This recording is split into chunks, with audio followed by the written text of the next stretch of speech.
Hello, Jai Hind, Jai Mata Di and Jai Bharat. So I am, first of all, I'm thankful to you, all of you, for liking the video that I did on vegetarian and non-vegetarian food. And I am actually, basically, I'm working on Sanatan Dharma and understanding logically what were the things in Sanatan and why were they, and what are we following right now, and where are we going correct and incorrect. And this series is going to have lot of videos, but this is something, diet is something where I'm starting from, because we are what we eat. So diet is something that I'm starting from, and I would again encourage you to share this video with as many people as you can, because this is something I think which is very, very important to understand. It's a beauty of Sanatan Dharma. It is beauty of how logically things were done. Now I just want to come to the topic. So I'm going to tell you in this video about there are two type of people, right? One set of people, I saw two type of people. One set of people who appreciated the last video that I had done, and even though they are vegetarian, they are vegetarian by choice, and they said that we accept that, we understand that, and we get the logic, but we are vegetarian by choice, and that's perfect, right? And this second set of people who said that, oh, you are encouraging the killing of animals, and you are like you're not in the right track, and you are the wrong person, or things like that, right? Now this video that I'm making is just to give them an eye-opener that are we really talking about killing of animals? Are we really talking about taking away lives? And are they aware how many lives have they been taking, or each of us has been taking, and what is the law of living, or what is the law of nature? And also why Sanatan actually allowed two forms of animals, mostly the roosters and the hens and the goats or sheep. So why Sanatan allowed these two forms of the animals to be eaten and not rest of the forms to be eaten, and what is the basic reason or logic behind it? So I'm going to cover it all. Okay, so to start with, when we are breathing, we are actually killing a lot of bacteria or a lot of life forms, right? Which we can't see. When we are walking, we are again killing a lot of life forms, some of which we can see and some of which we cannot see, but we are. When there is dengue or any kind of other malaria or any kind of other disease that comes up, we are killing mosquitoes, rats, cockroaches, and all those things. Even when you are unwell and you are eating that antibiotic, you are killing good and bad bacteria both inside you. When you are putting on those creams and throwing that plastic away, or when you are throwing those that garbage away, or when you are using certain things which are not good for the atmosphere, when you are using crackers, when you are when there are the weapon tests that happen, or the bomb tests that happen, or when there is even the vehicles that are running, all of this is harmful for many kind of life forms, and we are taking away life forms. Now, having said that, there are people who will give that argument that, okay, it is unavoidable. Yes, part of it is unavoidable, part of it is avoidable, but we don't avoid the avoidable also, and we take it as unavoidable because the law of nature is the survival of the fittest. Whoever is the fittest will survive, and whoever is not the fittest will extinct. Even when you've made our houses, when we are increasing the population, when we are taking the places and the lands in jungles, we are still killing, we are still responsible for actually the extinction of many animals and many life forms, and that's one of the reasons why snakes or scorpions get into your houses, because they don't have places to live in, but we kill them, or we try to get them out of the house. But if we cannot, or if there is a child right next to the snake or the scorpio, you would have no choice but to kill it, right? But this is again that survival instinct, that survival of the fittest. Now, how many things can you avoid out out of it, many, but do you avoid them? No, you don't, because it is just normal life. We are living normal life. Now when it comes to something, and this seems so insignificant, insignificant that it does not even matter. Now when it comes to non-vegetarian food, it sounds or kind of feels very, very significant, right? Now I will tell you what is the logic behind what was allowed in Sanatan. And yes, fish is also allowed, but I've not done my research on fish, but I think that it kind of makes puts a light on everything else. So why so let me come on why the hens, roosters, sheep or goats were allowed to be eaten in Sanatan, but vis-a-vis cows or dogs or other bulls or buffaloes or other animals were not allowed to be eaten. And what is the basic reason behind that? So I tried to kind of look for some data and some things that why would that have been, what would have been the logic behind it. And when I digged in a little, I tried to figure out what is the procreation that they do and what is the average lifespan. So when I did that, I figured out that hen has a average lifetime of 5 to 10 years, or an average 7 or 8 years is the lifespan of a hen, and she lays every 24 hours she lays one egg. Okay, now that egg is infertile. Infertile egg means that there will be no baby coming out of that egg, right? So if you are an eggetarian, or if you are eating an egg, it anyways is not a life form, because there cannot be a baby coming out of it. There cannot be a life coming out of it, because it is infertile.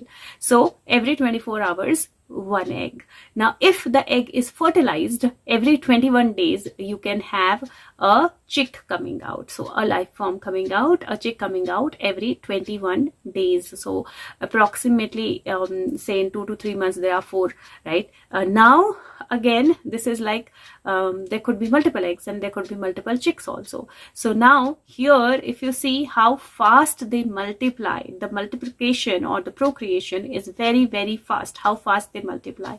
Now similarly, if you see a lifespan of a sheep or a goat, that's average 10 to 12 years. Now in that 10 to 12 years, the breeding starts almost like at 6 or 8 months, and in at one time they give birth to 1 to 3 babies, and actually 4 to 5 months they are ready for another like baby, right? So on an average, if we see, the goat or the sheep can procreate, can bring in the world around approximately 30 goats or sheep, right? Each goat or sheep in the span of 10 years, it can bring in 30 more into this world. Okay. Now you see the speed of procreation that these two have, the hen, goat, sheep or roosters. Now when you see this speed, and for the egg to come out, like the 24 hours egg, and the rooster is not needed. Like the hen, it is just infertile, so there's no need of a rooster, right? So any hen will give that egg. Now when you see these, if you realize we're not living in jungles, so there are no animals who are eating hens and sheep, right? There is no, now there's no lion or no other such animal, leopard or other animals who are coming and eating the sheep and the goats, right? Now if you see the speed of procreation, just think about it. If there are no non-vegetarians, how fast they will increase in numbers, and then what will happen if there are so many of them? Where will you keep them? What will you do with them? Will you kill them or not? Like, because survival of the fittest. Now here, if you get to the other side, if we think about a dog has an average lifespan of 7 to 14 years, and it brings out the life in the world only in 14 times in the whole lifetime. So in around 14 or 12 or 10 years, there are only 14 dogs that a dog will produce, vis-a-vis in say 7 to 8 years, 30 in terms of sheep, and in terms of hens or roosters, I can't even count. Like, it can be into hundreds, right? Now if we talk about cow, the cow has a lifespan of 15 to 20 years, and in that lifespan, which is actually double the goat or sheep, it reproduces only 8 to 10 times. So on an average, less than half of not even half, less than 1/3 of what a sheep can breed. Now, even in the food chain, the dogs are the caretakers. They are in the household. They are we keep the dogs as pets, so they have a role to play. Cows, even the dung or the milk or even the urine is useful. Same for buffalo, it gives milk as well, and same for bulls because they have power and they are used in terms of the power or the built energy because of their built in the fields. So then again, they are useful. They have another role to play. Whereas if you see the hens, the goats, the sheep, they don't have any other role to play. And sheep's for wool, it is only coming out of their body, but they still have that lifespan and they still can procreate that much time. So it is actually, when Sanatan allowed this was actually based upon how fast they procreate, and it is the survival of the fittest again. Now here, I want to give one for the pure vegetarian also. I want to give one fact. I was trying to figure out if trees feel the pain or not feel the pain, and I read a lot, and after reading so much, what I realized is that trees don't have pain receptors, but when a tree is cut or a part of it is cut, it sends the same electric signal that a human body sends when there is a wounded human cell, so or a tissue. So if there is a human tissue that is wounded, and how the human feels, it is exactly the same electric signal that the trees send to itself or the other trees when they get wounded or when they get cut. So if you think that you're pure vegetarian and you're not harming the nature in any way or harming any life form in any way, or you are doing something different than the normal world because you are not eating the goats or the hens or the non-vegetarian, but you are still taking many lives,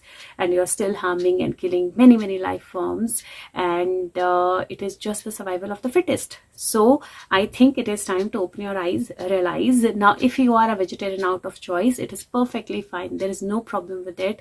But if you are a vegetarian because of faith, and I'm going to talk about faith in the next video because that's also very important. So if you're a vegetarian because of a fear, because of some kind of a faith issue, or you are a vegetarian because you think that you are saving the life forms, you need to rethink. And if you are a vegetarian and you hate non-vegetarians, you need to rethink again, because they are doing something for your survival. Now in my life, so far I have become vegetarian and non-vegetarian many a times, and when I was vegetarian, I still remember I didn't hate non-veg, I didn't hate non-vegetarians. I would cook also, and it was fine, because I think that we need to realize this. We need to realize that if you are hating somebody for eating non-veg, then you should hate yourself equally, because you are killing so many life forms while you are breathing also. And can you stop breathing? No, because you will die with that. So that's your survival, right? And this also is survival, because the way they can multiply, if they multiply like that, you will not have a place to even put your feet on this earth.